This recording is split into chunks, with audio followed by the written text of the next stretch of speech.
naman ang muling pagsama sa atin ng paborito kong banda. Halata ba sa t-shirt ko? Sobrang paborito naman talaga. Gwapo nito, oh. Welcome back! Pamilyar yan, pamilyar. Cola! Let's go lang. Yes, bumati naman kayo sa Madlang People. Ganda ng t-shirt mo, ah. Madlang People!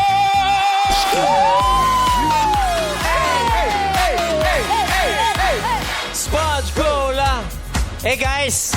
Hello! Meron akong gustong itanong sa inyo, isang makabuluhang tanong Ano yan? na hindi ko pa natatanong sa lahat ng mga naging guest dito, hindi ko pa natatanong. May manager ka Ano yan? sila. Ano ba ang dapat abangan ng Madlang People?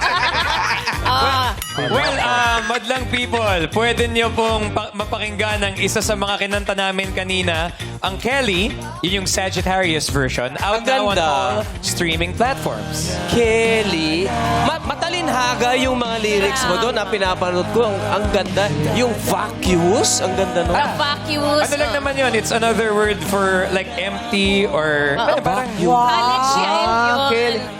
sinulat ko yun nung college ako eh. Yung Kapampangan pala yan? Ay, oh. May Kelly? Mikel. Kelly! Kelly. Kelly yun!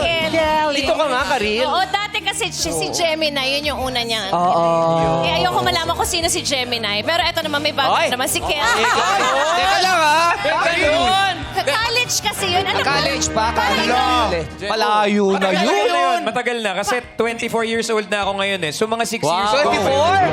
24. Paano ka naging 24 eh? Pinapanood mo yung mga pelikula ko nung araw. Paano ka naging 24? Hindi kasi meron advanced copy ako dati. Hindi magaling sumagot si Pog. Di pa kayo magkakilala nun, Karil? Wala pa. Limutan mo na yun. Oo nga eh. Oo, tama. Tapos na yung kay bata. Wala, di pa kayo kakilala. Di pa kayo... Ano ba yun? Sino ba yun? Sino ba si Gemini? Ayan. Wala yun. Ang importante dapat, ano tayo, forward na. Moving forward.